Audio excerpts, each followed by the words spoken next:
अस्सलाम वालेकुम व्यूअर्स, कैसे हैं जी आप सब लोग। उम्मीद करती हूँ ठीक होंगे। और आज हम बनाने जा रहे हैं ढाबा स्टाइल मटन कढ़ाई। इसके लिए जी मेरे पास तकरीबन आधा किलो से थोड़ा सा ज़्यादा जो है वो गोश्त है। मैंने इसको प्रेशर में डाल के मैंने इसमें 2 गिलास पानी के डाल देने हैं। इतना हमने पानी डालना है जिसमें जी पानी में डिप हो जाए, डूब जाए गोश्त आपका, जाए वो जितना भी है। क्योंकि हमने पानी ज़्यादा नहीं इसमें रखना।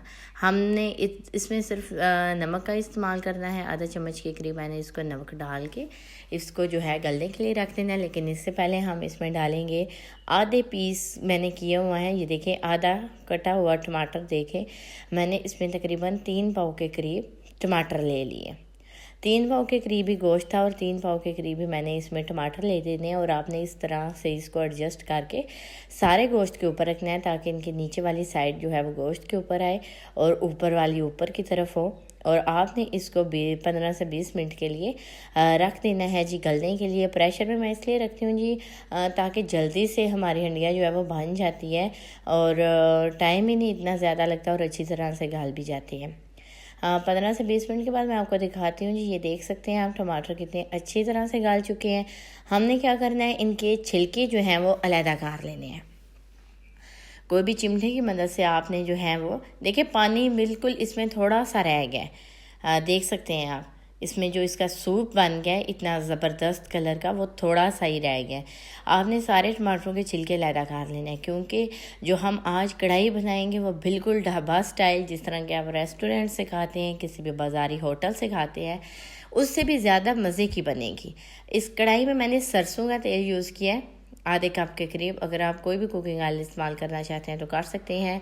इसमें मैंने सबसे पहले डाल देना है जी अदरक का पेस्ट, और अदरक के पेस्ट के साथ ही मैं इसमें डालूँगी लहसुन का पेस्ट।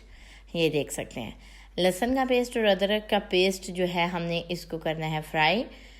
ये देखें, इसको फ्राई करने से पहले हम साथ ही इसमें हरी मिर्चें जो है वो मैंने दरमियान में से सिर्फ काट लगाया। आप भी इसको अच्छी तरह से साफ़ करके आप इसको ऐसे ही डाल देंगे। ये देख सकते हैं आप।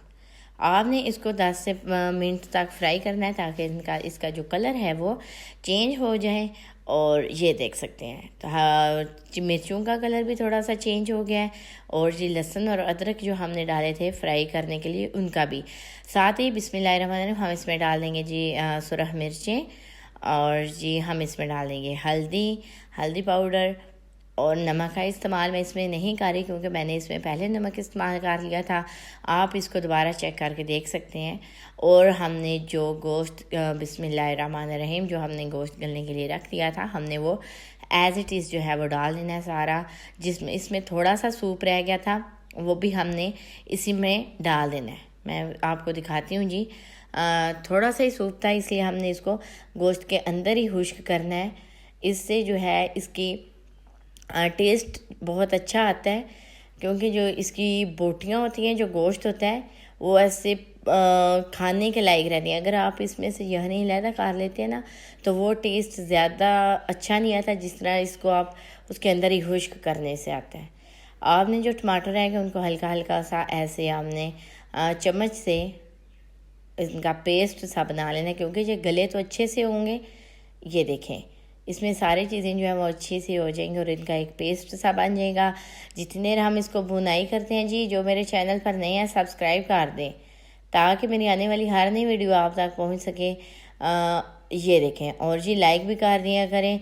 ये आपकी तरफ से मेरे लिए एक बहुत बड़ा इनाम होता है, मोहब्बत होती है। और ये देखें, सारा सूप जो है वो खुश्क हो चुका है। हमने इसको 5 मिनट तक जो है वो फ्राई करना है ताकि इसमें से पानी जो है वो बिल्कुल खुश्क हो जाए। ग्रेवी भी माशाल्लाह से बहुत ज़बरदस्त है, कलर भी बहुत ज़बरदस्त है। ये देखें, इस कढ़ाई में प्याज बिल्कुल नहीं जाता, इसमें सिर्फ टमाटर जाते हैं और टमाटरों से इसकी ग्रेवी तैयार होती है। और अगर आप ये सोच रहे हैं जी कि खट्टा बनेगा सालन सिर्फ टमाटर डालने से, तो ऐसा बिल्कुल नहीं होता है। जो अदरक और लहसुन का पेस्ट होता है उससे इसके जायका जो है वो खट्टापन ख़त्म हो जाता है। मैं आपको सर्व करके दिखाती चलती हूँ।